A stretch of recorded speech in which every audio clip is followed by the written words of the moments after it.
Beyond Buhay Metro, BBM. Nagbibigay gabay at inspirasyon, hindi alta presyon. At narito na ang kagiliw-giliw nating kasama, Aida Gonzales.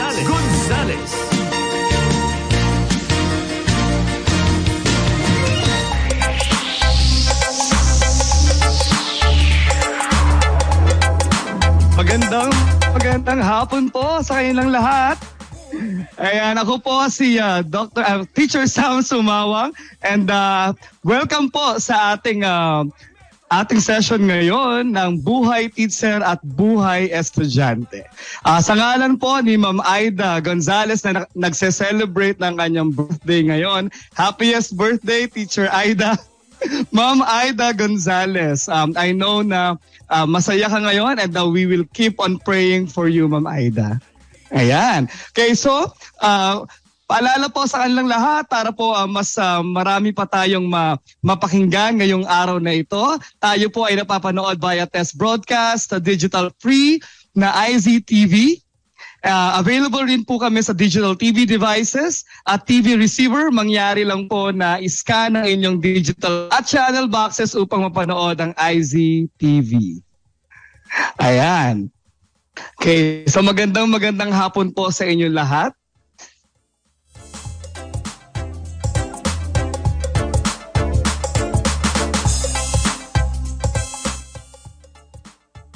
Beyond Buhay Metro, nagbibigay gabay at inspirasyon, hindi alta presyon. Mukhang challenging ang ating internet connection ngayon dahil sa dami siguro na nagdiriwang ngayon ng Teacher's Day. So happy Teacher's Day po sa inyong lahat, sa mga kapwa natin mga guro.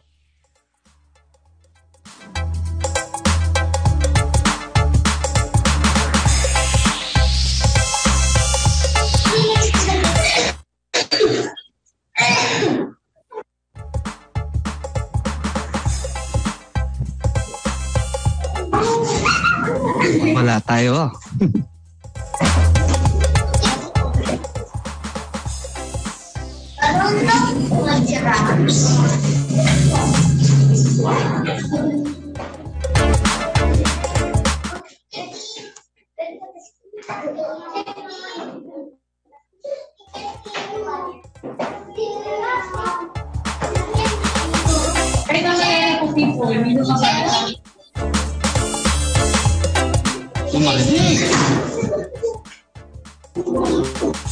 Ayan. Magandang hapon po uli sa inyong lahat.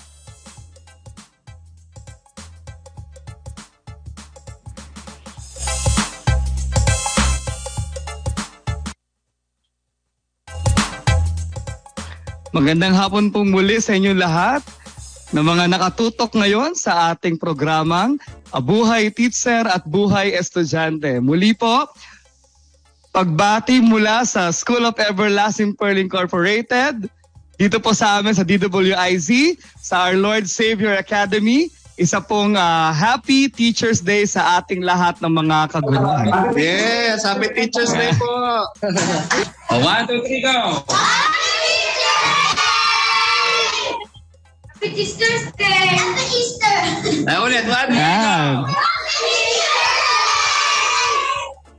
Happy Teacher's Day! Wow! Oh, masayang bumabating ating mga estudyante from School of Everlasting Pearl Incorporated. Diyan kaya sa Our Lord Savior Academy, kumusta kayo dyan, Pastor Elvin Saburin?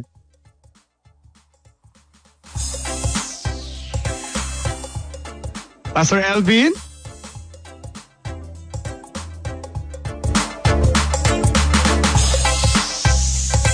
Ayan, patuloy ang pagbati ng ating mga teachers dito sa School of Everlasting Pearl Incorporated. Yan, Our Lord Savior Academy. Kumusta?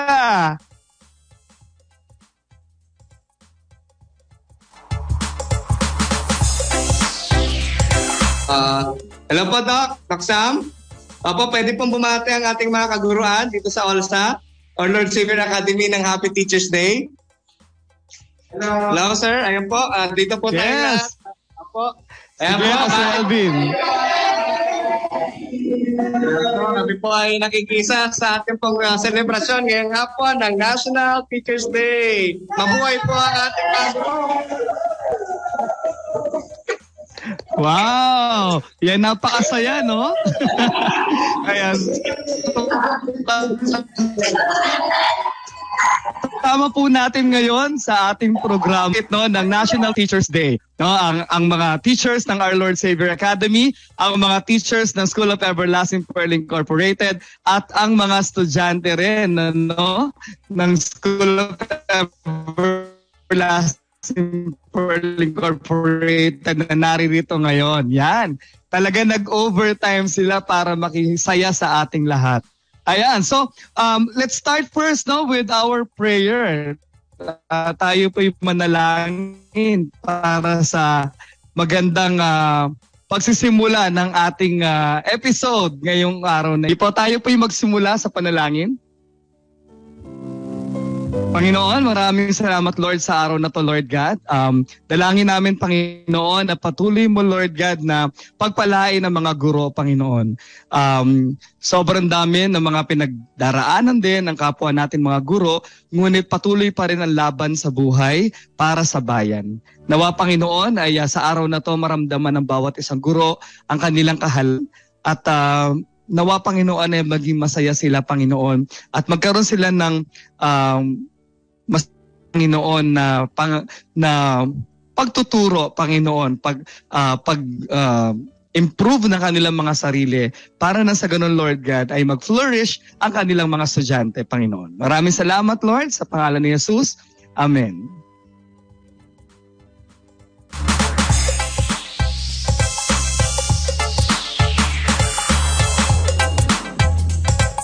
Ayan, naririnig na po ba tayo?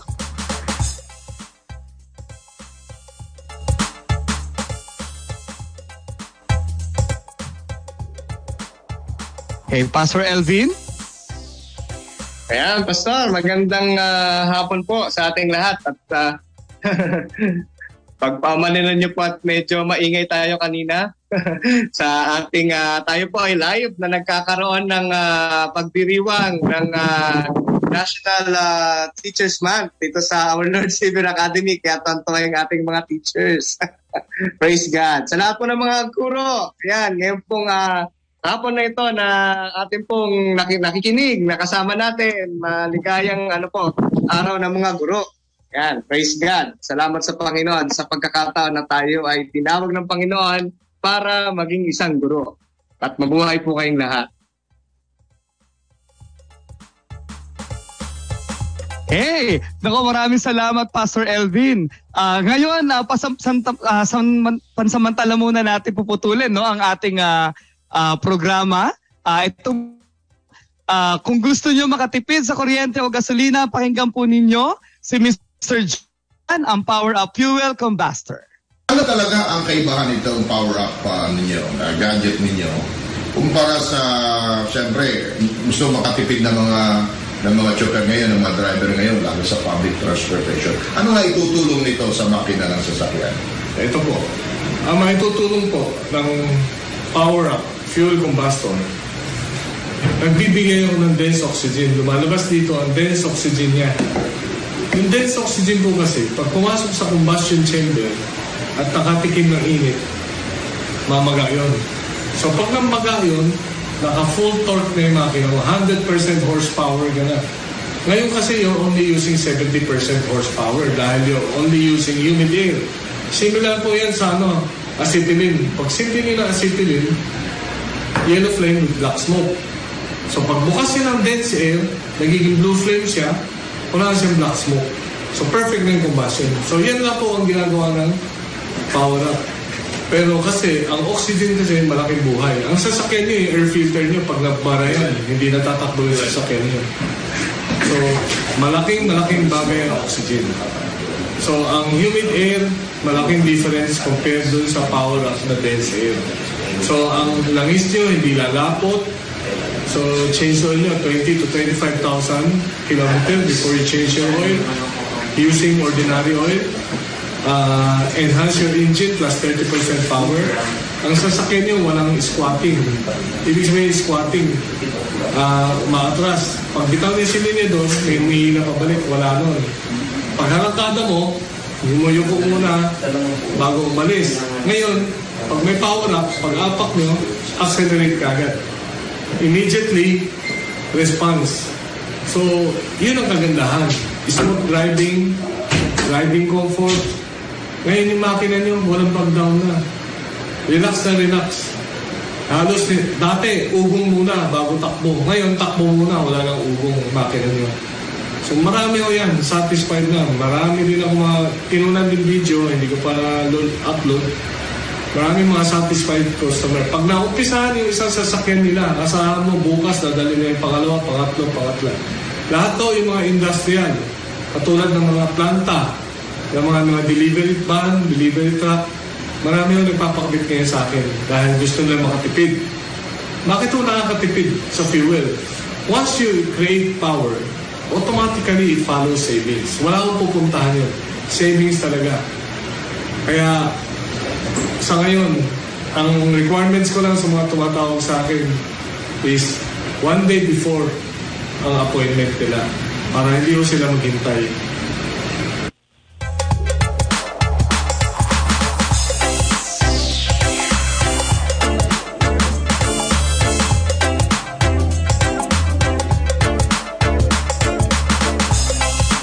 Patuloy po tayo sa ating programa ngayong hapon na to. Nako, sigurado ako na maraming nag-enjoy na mga teachers.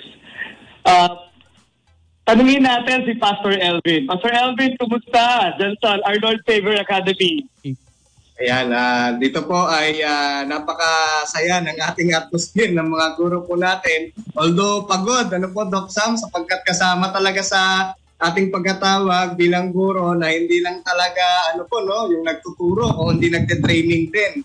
Kaya yung mga teachers po kasi natin is undergoing 3-day in-service training at natapat na pagdiriwang din ng National Teachers Month ang October 5. But praise God kasi kahit po ganoon ay yun po, nagawa natin ngayon. Kaya kanina po, nung po'y nasa isang classroom, ay nakabati yung ating mga teachers doon at nagkakaroon po tayo ng munting sorpresa para sa ating mga guro na talagang karapat-dapat naman po talagang parangalan. No? Kagaya ng ating tema na ngayong National Teachers Month na Gurong Pilipino, Dangal ng Sambayanang Pilipino. At talaga naman pong lahat ng mga guro, kaguruan, sinasaluduhan po natin all over the world. Sapagkat itong araw din natin, World Teachers Day. Saludo po kami sa inyo.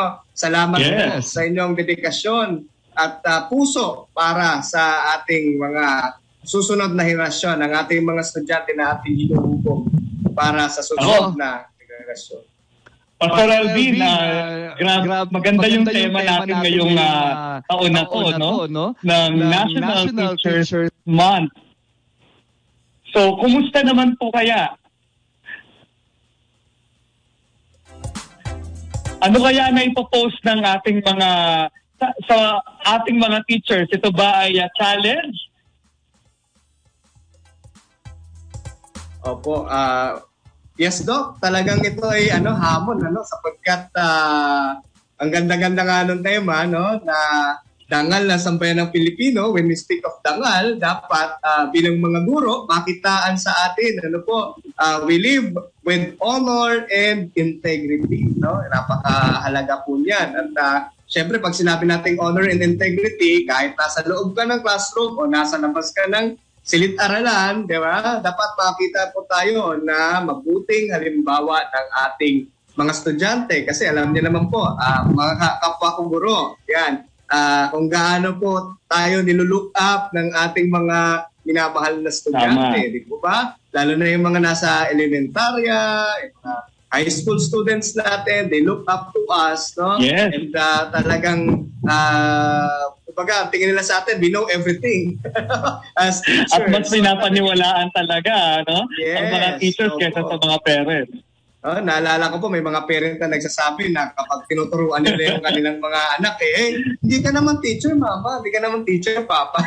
Diba? So talaga, doon sa guro So, kasi naranasan ko rin yan, Pastor Elvin, no? Na talagang pag teacher, si teacher lang. Si Daddy talagang, ito lang talagang role namin, no? Parang, ang authority talaga for knowledge, no, the source of knowledge, and even wisdom perhaps, no, ay mga teachers talaga. Nako. Tama po. Speaking of teachers, Pastor Elvin, mga kasama natin ngayon, ang mga teachers ng School of Everlasting Pearl Incorporated. Hi, teachers! Ayan. Welcome po sa ating mga teachers from Antipolo pa, Doc Sam, no? School of Everlasting Pearl. Hello po! Ayan, so mga teachers, hi. Yan, the School of Everlasting Pearl Incorporated, kumusta kayo? Ayan. Do you feel like gusto niyo pa bang magturo for the rest of your life? Teacher Ana, si Teacher Ana unahin natin dahil napakabatang teacher niyan, no? So Teacher Ana, bakit ka nag-teacher at magti-teacher ka pa ba sa mga susunod na taon? Dali. Pastor, sorry po, hindi ka narinig. Medyo nagulat po yata. Kaya, Teacher Ana, kumusta ka as a teacher?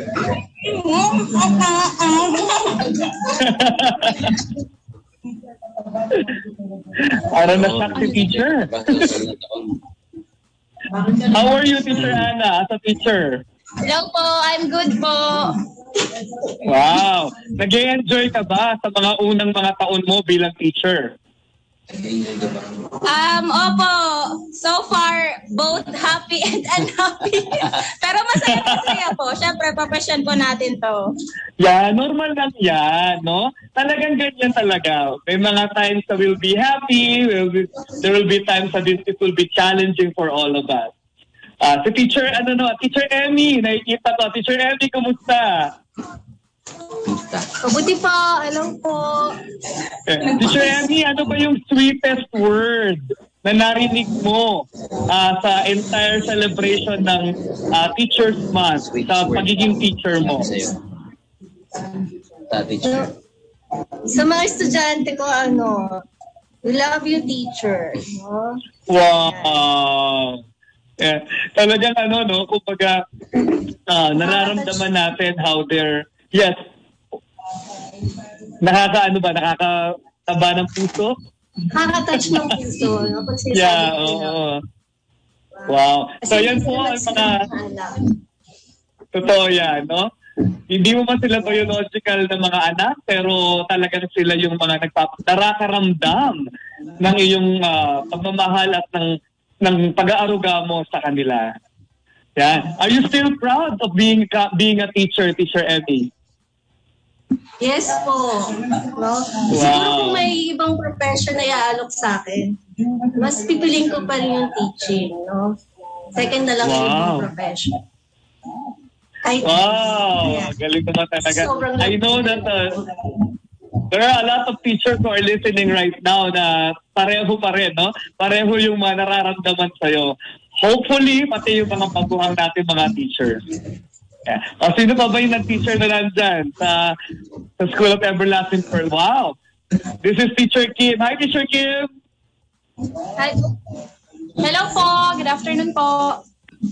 Teacher Kim, anong message mo sa mga kapwa mo teachers? Anong message mo sa kapwa mo teacher? Ang message ko dahil din Teacher's Day po ngayon, maligaya pong araw ng mga guru po.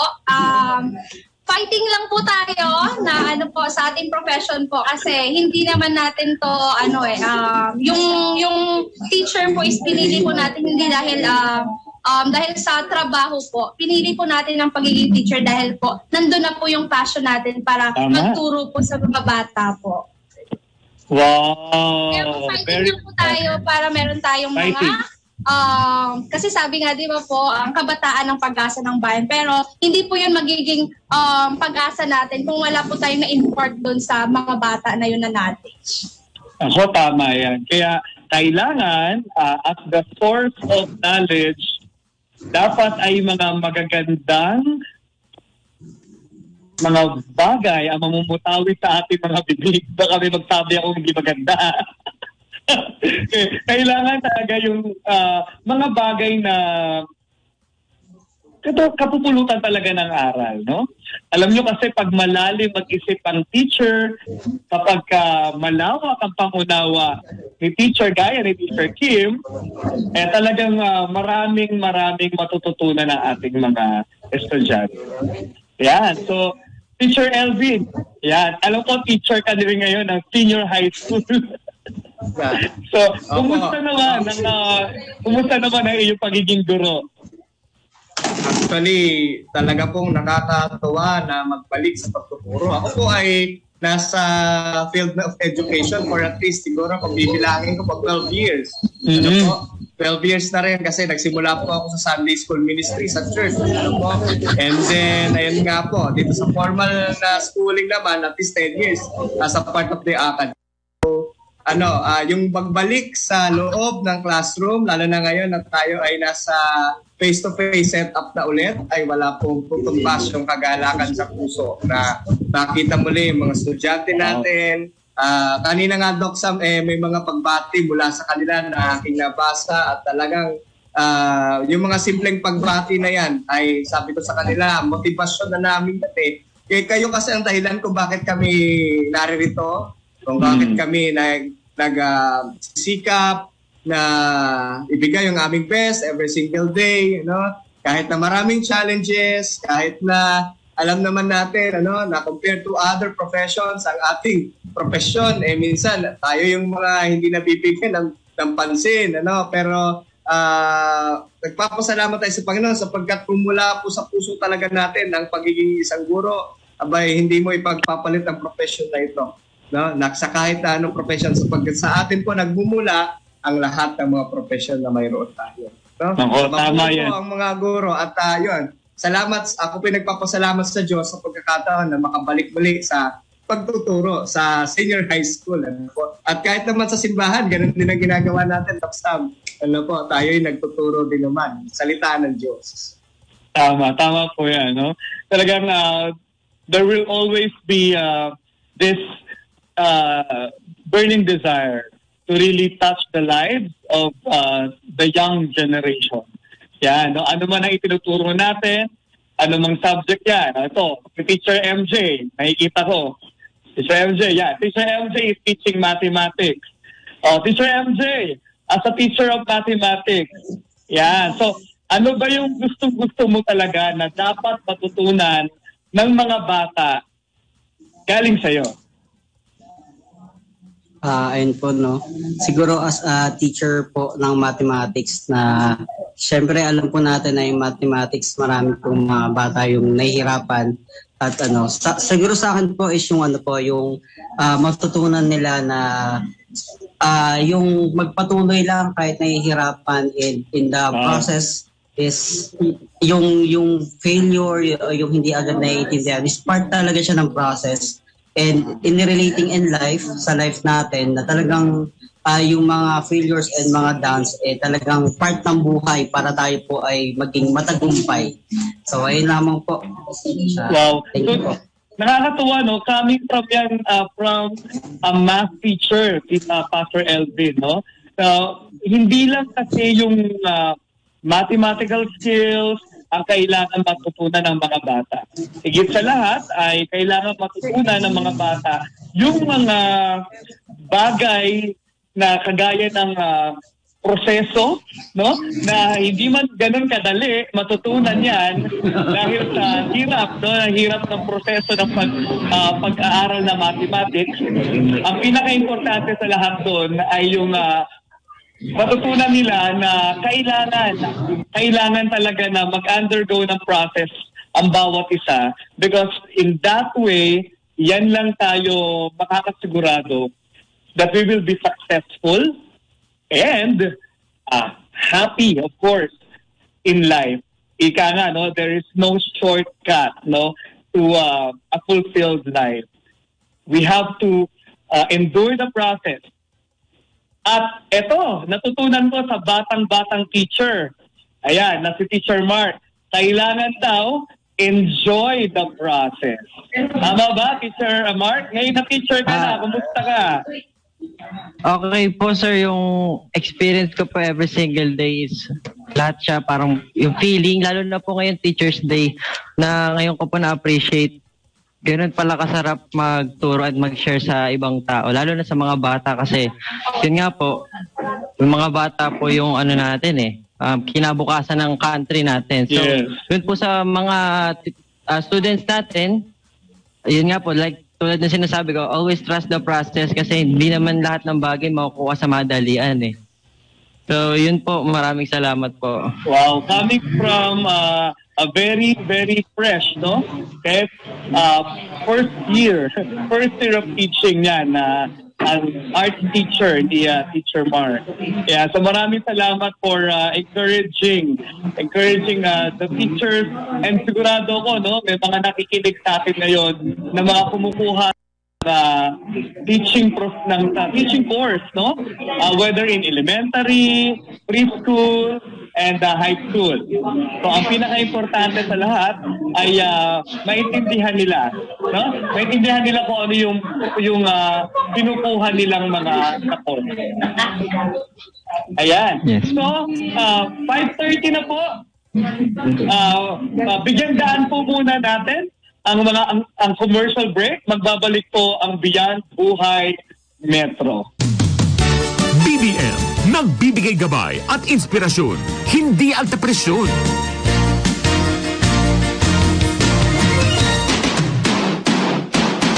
Buhay teacher at estudyante.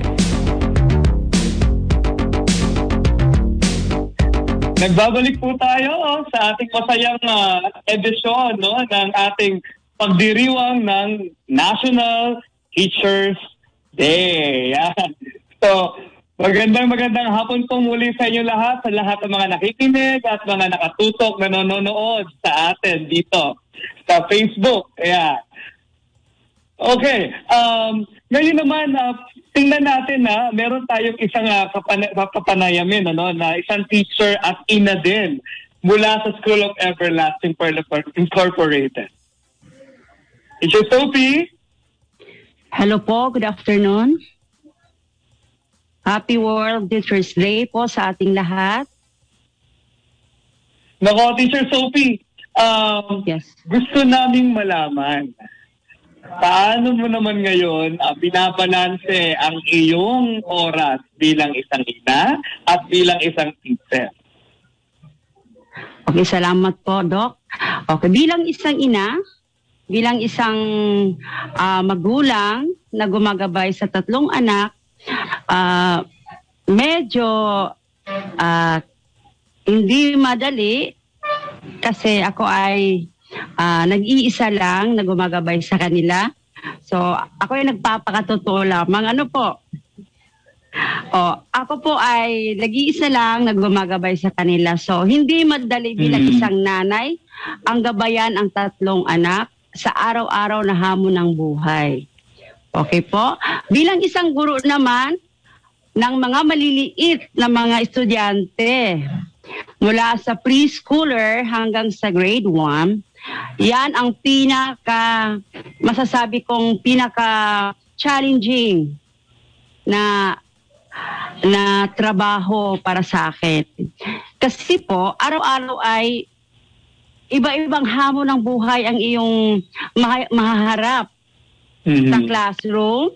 Iba-ibang behavior ng mga bata ang ating makikita or maoobserbahan.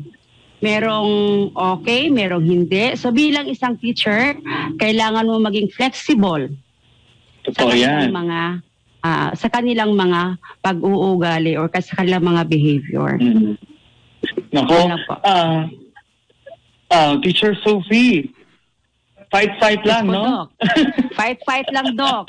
Bilang isang guro, responsibilidad natin ang i-mold at turuan ng mabuti ang ating mga estudyante. Alam mo, Teacher Sophie, sa mga sinabi mo, ngayon ko na naiintindihan, no? kung bakit ang isang guro na kagaya mo at kagaya ng mga nakausap natin kanina from School of Everlasting Pearl Incorporated at Our Lord Savior Academy ay tunay na mga dangal ng sambayan ng Pilipinas. So, mabuhay kayo ng mga teachers, no? Yan. So, sa ating mga, mabuhay tayong lahat. Okay, Pastor Elvin, nandiyan ka pa ba? Ayan. Pastor Elvin? Nakita po, Pastor. Ayan, no? Pastor Elvin, grabe, no? Ang ganda ng testimony ni Teacher Sophie. Ayan. Pastor Elvin, ikaw, kumusta? Kumusta naman ang mga teachers natin sa Our Lord Savior Academy? Opo. Marami bang challenges na kinakapangahan? Sige.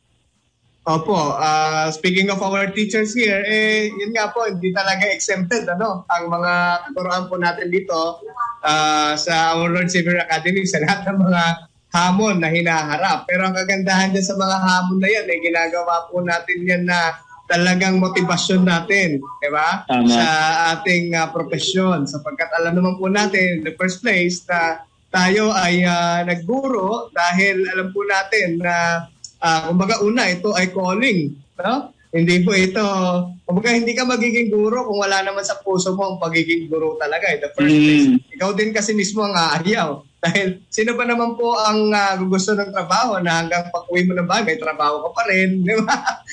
Yung bang hanggang gabi, natawagan ka pa ng mga estudyante mo, hindi sa natutulog ka na, di ba? Pero yan po yung mga bagay na talagang dahil ang pagiging guro ay isang profession na talagang by heart, kahit na pagod na, kahit na para bang burn out ka na sa buong araw, nakangiti ka pa rin. At yung fulfillment ng ginagawa mo talagang ibang klase. Dahil alam mo na you're doing great and you are a teacher, you are impacting the lives of the next generation. Wow. Yan yung mga gustong-gusto kong naririnig, no?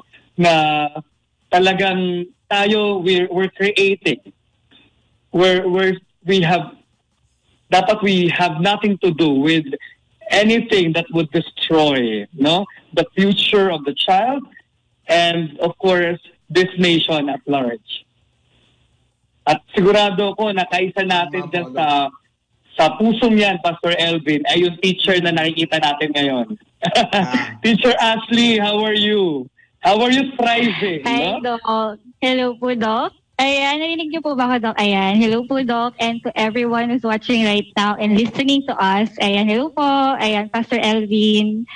Ayan po, ito po, doing great. No, blessed for having this calling, kumbaga. Nakaka-renew kasi everybody somehow greeting us of Happy Teacher's Day. And syempre nare-remind tayo na it's indeed a calling sa ating lahat na tayo tinawag ng Panginoon to be a teacher. Yes. Hindi man siya ganun kadali. Di talaga siya magiging madali, pero praise God because of the strength that comes from Him. Nakaka-renew dahil sa mga bata rin. So yun po. Wow. That's great to hear, no? Na coming from a very young teacher, no, Pastor Elvin, talagang thriving in the midst of all the changes that are happening in the world, lalo na apektado ngayon yung education. Opo. Yeah. At yun nga, nabanggit kanina ni Ma'am yung mga minsan yung estudyante natin naman mismo din ang dahilan kung bakit nga po tayo nagpapatuloy. Kaya yung makatanggap ka ng simpleng mensahe ng pasasalamat at pagbati ay napakalaking kagalakan, lalo na kung ito yung hindi mo nakasama ngayon na estudyante, at yung mga estudyante natin na minipas, tapos ng isang school year, iba na naman yung i-handle natin. Pero yung naaalala nila tayo at binabalikan nila tayo at nagpapasalamat sila, ay ang napakalaking kagalakan na sa atin yan. Walang katumbas na anumang halaga yan. Ako, tama yan, Pastor Elvin. Kaya Teacher Ashley. So tuloy lang tayo, no, sa ating pagiging dedicated teacher. Yan. Teacher Ashley. Yeah. Parang yan ang word natin ngayon, no? Fighting talaga tayo ngayon. Thriving in the midst of all the challenges. Alam ko na sa lahat ng mga profesyon, ano? Pastor Elvin, sa lahat ng mga profesyon, may mga challenges. At sa pagtuturo din, hindi rin natatapos yan. Okay. Kailangan lang lagi tayong mag-draw sa real source ng strength nating lahat. Yan. Kaya huwag nating kakalimutan ang ating Panginoon. Yan. Dahil kung hindi, nako, mahirap pagpatuloy. Yes. Kung wala po ang Panginoon, I don't know, no? Kasi siya ang ating master teacher, Doc, eh. Diba? He is our master teacher and siya ang ating example in everything. Kaya talagang kailangan kasama po natin ang Lord sa lahat ng ating ginagawa. Yes, He is our master teacher. Sa Kanya nanggagaling ang lahat ng mga dapat nating tularan. Yan. Yan. At dahil sa nabanggit natin yan, magandang matanong natin si Teacher Rachel. Yeah, Teacher Rachel. Yeah. Teacher Rachel, ito naman ang magandang tanong, no? How do you balance naman yung spiritual life mo? Dahil alam ko na medyo nagiging busy ka din sa pagtuturo. Paano ba nababalanse ng isang guro ang kanyang spiritual life at ang kanyang career life as a teacher? Balik po, yung ginagawa ko po yung priority ko po. Wow. Siyempre po, kasi inuuna ko po sa umaga po yung pagde-devotion. Ayun po. At kasi yun po yung pinaka-importante. At pag nagde-devotion po ako sa umaga, ayun po yung nagiging kalakasan ko po. At syempre po, inuuna ko po yung mga priorities ko. Ayan, kailangan po kasi balance talaga sa pagtuturo, sa pagiging nanay, ayan, sa pagiging asawa. Ayun din po. Wow, thank you for those words, no. Alam ko na marami ang mga na-encourage, lalo na kung mga alam mo yung hindi na nila alam kung paano nila babalansihin ang mga bagay sa buhay. Kasi maging teacher, mahirap din po kasi maging teacher, lalo na po paging nanay at may pamilya pa din po. Pero kailangan po maging balance din sa lahat ng ginagawa. Yes. Ayan. Sabi nga natin lagi, Pastor Elvin, sa Christian Educators Network, that in all aspects of our lives, kailangan ay balanse ito because what is more important, if not the most important, is our well-being. Yes. Kaya po holistic ang approach natin dyan, Doc, di ba? Yung ating PICE sa SEDNet, siyempre galing din po sa yung PICE na yan, yung physical, di ba? Yes. Intellectual, emotional, and spiritual. Yeah, so wag natin kakalimutan yan. Teacher Rachel, nako, alam ko na maraming mga natuwa do sa sinabi mo at na-remind, no? Na-remind sila na, oo nga, no? Baka okay naman yung relationship ko with my students, but what about my spouse? Oo nga pala, pagdating ko sa bahay, ang hat na i-wear ko ay asawa rin ako at of course, nanay or tatay sa ating mga tahanan. Yeah. Pastor Elvin, as a minister naman, yan, no? You are a teacher, you are a school head, and at the same time a minister. By vocation. Yeah. Yes, paano yun? O paano mo nagagawa yan na nababalanse yung bag? At asawa ka din pala, no? Tama po. Shoutout nga pala sa aking minamahal na may bahay. Sa teacher din. Yes, at talagang guro, no? Talaga by heart. Mrs. Charina Bailo Saburin. Ayan, magandang hapon sa iyo. Ay, Teacher Cha. Ayan po. Ayun, magandang katanungan yun, Doc, na tinatanong ka din sa sarili ko kung paano mo nagagawa yan. Siyempre sa biyaya po ng Panginoon, dahil hindi naman natin kaya yan sa sariling kalakasan. Ang maging isang pastor at the same time isang school head at isang guro ay hindi po madali. Ano po? Yes. Pero ginagawa po natin dyan, take one at a time talaga. No? Dahil wala naman po tayong ma-accomplish kapag ipinlag mo sa sarili mo lahat ng gawain, lahat ng mga dapat tapusin, isa-isa lang, one at a time. At alam ko, ang mga guro din natin ganun to, no? Minsan natataranta with all the deadlines and the responsibilities. Kagaya ng binanggit ni teacher kanina, nanay din siya, di ba? May mga anak, di ba? Minsan nagkakaroon tayo ng problem sa pagbabalanse. And ganun din po sa akin, no? And at the same time, I'm also a husband. So, it's taking one at a time lang talaga. And talagang yung priority natin for the day, yun lang po muna. Diba? Na hindi naman nako-compromise yung quality ng work natin, knowing that we all do this for the glory of God. Amen to that. Yeah. So talagang for the glory of God. No? Kapag yan yung naiisip natin, hindi natin iisipin yung mga bagay na naiisip dito sa mundo. No? Yung priorities dito sa mundo, ibang-iba yan eh. Our priority is to really give glory to the Lord in teaching, no? Whether we are in school or in the church. So yun eh. Yun yung pinaka-purpose, no, ng buhay natin.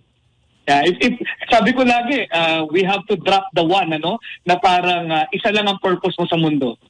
But in this context, I would say that tayong lahat, ano man ang ginagawa natin, guru man tayo, kung ang mga nakikinig sa atin ay mga accountants, gaya ng asawa ko, shout out to my wife, Pastora Lynn. No? At kung tayo man ay engineer, kung tayo man ay architect, at kung ano-ano pa, no? Kasambahay, o kung ano man ang ginagawa natin sa ating buhay ng mga makabuluhan, we have one purpose, no? And that is to really give glory to the Lord. Yan. And I believe na with that, magiging masaya at yung contentment sa buhay natin will be easily achieved in our lives. Wherein there will be nothing missing, nothing broken, diba? Everything that we do, we're satisfied. Yun kasi yung pinaka-importante doon. Otherwise, we're going to look for more and more and more. By the way, bago natin tuluyang tapusin ang ating episode ngayong hapon na to, I'd like to greet Happy Teacher's Day sa mga nakasama natin kanina nitong umaga, SDO Caloocan. Yan. Sa pangunguna yan, no, ng kanilang napaka-able na superintendent. Yeah, si Dr. Losaria. So, magandang hapon po sa inyo. At thank you very much to Dr. Becky, Dr. Rebecca Muleta for accommodating us kanina. Yan. Tapos, nakasama rin natin ang mga from south, pumunta tayo sa north para mamigay ng vitamin C, ng calcium C. Yeah, so thank you, Sister Mayet, for your support. And namigay din tayo ng Bibles sa mga teachers. So yan po ang ginagawa ng Christian Educators Network. So salamat sa Philippine Bible Society. Yan. Salamat din sa Sozo. Salamat din sa Capitol Hills Christian School, kung saan idinaos natin ang Teachers Month ng Christian Educators Network. Yan, no? This year. Yan. Tapos, bukas naman, Simambugan Christian Learning Center. Yan, sila naman ang makakasama natin. Okay. Shout out din kay Sir Noel ng Abidja Christian Academy. Yan, so kasama natin siya kanina with Miss Joanne and her husband.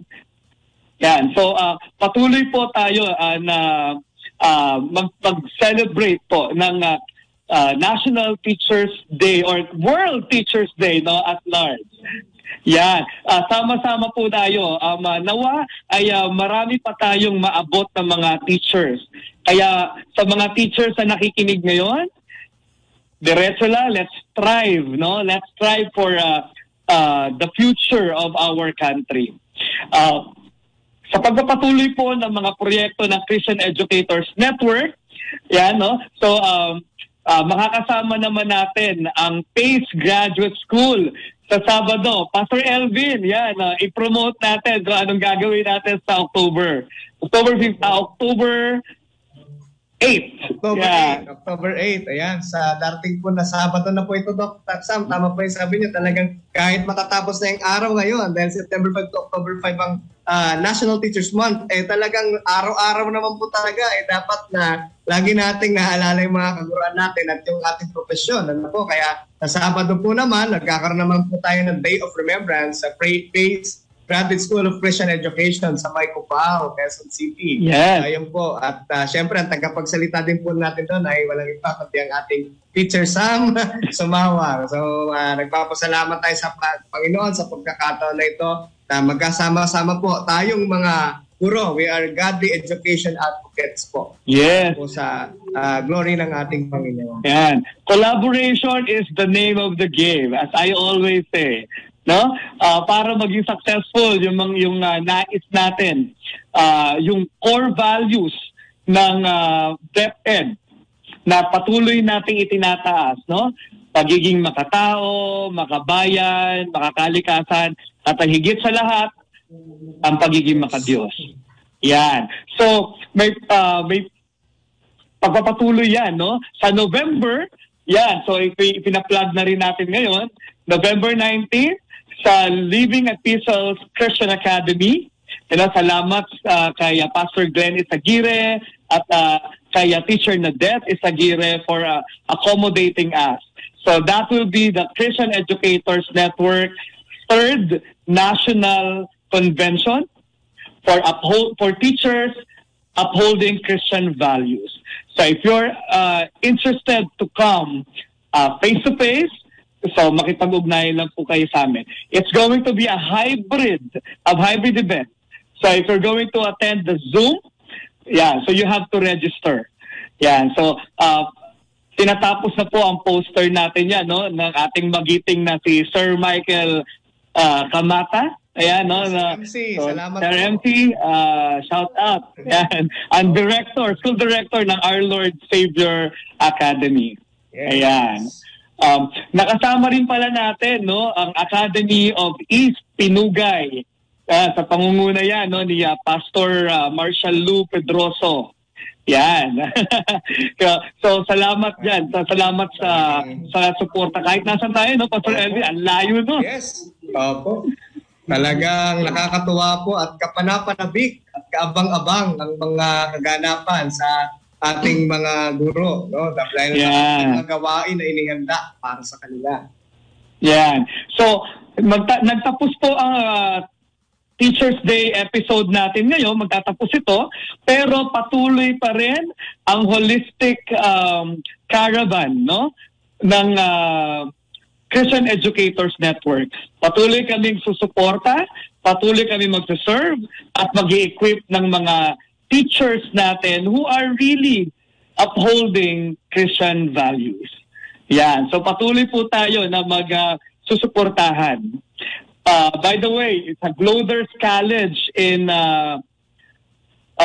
Puerto Galera, sa pangunguna ni Ma'am Cheryl Kim at Pastor John Kim. Yan. So shout out din sa lahat ng mga teachers na nariyan. Yan. So Gloders Leaders College, no? Ayan. Pastor Elvin, baka meron kang pahabol na mensahe para sa ating mga guro ngayong National Teachers Month. Ayun, salamat po, Doc Sam, at sa lahat ng mga kaguro. Ayan, magandang hapon po muli at salamat sa pagkakataon nito na tayo magkasama-sama. Nawa ay huwag tayo maghinawa sa ginagawa po natin. Alam po, nakakapagod. Alam po minsan parang ayawan na, no? Dahil sa dami ng mga task, kaliwat kanan, ano po, lalo na ngayon na mag-first quarter na naman, ano? Pero yun po talaga ang buhay natin bilang mga guro, no? Tayo po ay nabiyayahan ng Panginoon ng ganitong pagkakataon to impact the lives of the next generation. So keeping on, our beloved teachers, and by the grace of God, we will be thriving together. Wow. Thank you very much, Pastor Elvin. Nawa ay nag-enjoy kayo sa episode nating ito na talagang dedicated lamang para sa ating mga minamahal na mga guro. Alam nyo, ang pagiging guro, hindi lang yan ibig sabihin nun, yung mga license, no? At saka yung mga talaga nagtuturo sa classroom. Kayo ding mga parents, binabati rin namin kayo na Happy Teacher's Day. Bakit? Kasi kayo talaga yun, di ba, Pastor Elvin? Kayo talaga yung mga katuwang namin. Kaya nawa ay magtulungan tayo. Huwag po nating aawayin ang ating mga teachers. So patuloy lang po tayo magsuportahan. Ayan. So, sumayin niyo po ang buong episode ng Beyond Buhay Metro. So muli po sa ngalan ni Ma'am Aida Gonzalez na nagdiriwang ng kanyang birthday. Happy birthday, Ma'am Aida. Happy birthday, Ma'am Aida. Yeah, no? So, shout out sa iyo, Ma'am Aida. At nawa po ay biyayaan ka ng Panginoon ng mahaba pang buhay, a flourishing one for the glory of the Lord. Okay, antabayanan po ang susunod na programa. Trending ngayon, kasama si Rashid Locsin at Iram Sancho. Okay, magandang hapon po sa inyo lahat. Happy Teacher's Day!